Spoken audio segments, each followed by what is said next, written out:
لیکن بعد میں باتیں کرتے ہوئے کہنے لگے کہ میں نے سنا ہے.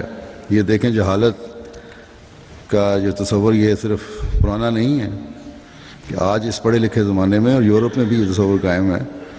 کہنے لگے کہ میں نے سنا ہے کہ غیر مسلم کو قرآن کریم کا پڑھنا یا دیکھنا اسلام میں جرم ہے.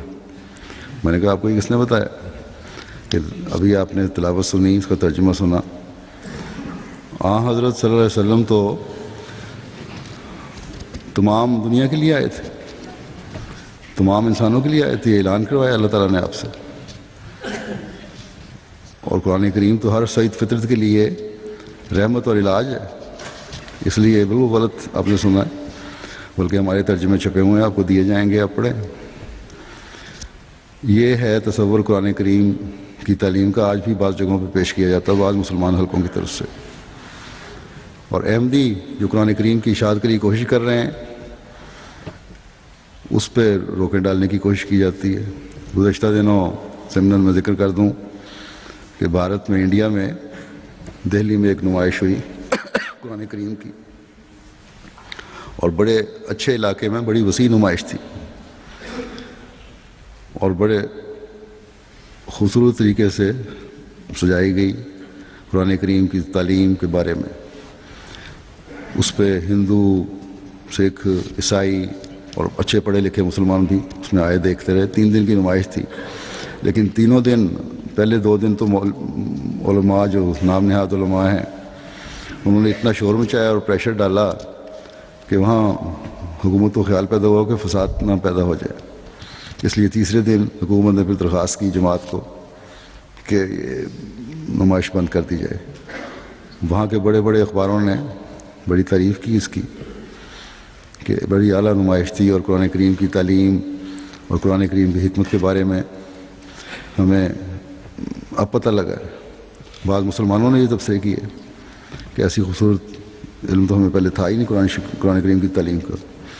لیکن یہ مسلمان ہمیشہ روڑے اٹکاتے رہتے ہیں. ایسے ایسے غلط تصور ہیں کہ حیرت ہوتی ہے. پھر مجھے ایک اور بات یاد آ گئی. کل پرسوں کی ڈاک میں دیکھ رہا تھا میں، ایک شخص نے لکھا پاکستان سے کہ کہیں میں افسوس کرنے گیا اپنے کسی غیر احمدی دوست کے، تو وہاں باتیں ہوتی نہیں. تو ایک صاحب وہاں کہنے لگے کہ میں نے سنا ہے کہ احمدی ہونے کا طریقہ یہ ہے کہ ایک احمدی کرنے سے پہلے تمہیں ایک کمرے میں بند کر دیتے ہیں، وہاں الماری پر قرآن کریم رکھ دیتے ہیں، اور پھر اس کو کہتے ہیں الماری کو ہلاؤ اور دھکے دو. اگر قرآن کریم گر جائے تو سمجھو کہ تم احمدی پکے احمدی ہو گئے. یہ تصورات ہیں، یہ اس قسم کی جھوٹی باتیں ہیں، سوائے اس پہ کہ لوگوں کو لعنت بھیجی جائے. اور کیا کیا جا سکتا ہے؟ اس طرح بیوقوف بنا دیا قوم کو ان لوگوں نے کہ کوئی سوچنے سمجھنے کی صلاحیت ہی نہیں رہی. بہرحال جرمنی کے حوالے سے باتیں ہو رہی ہیں.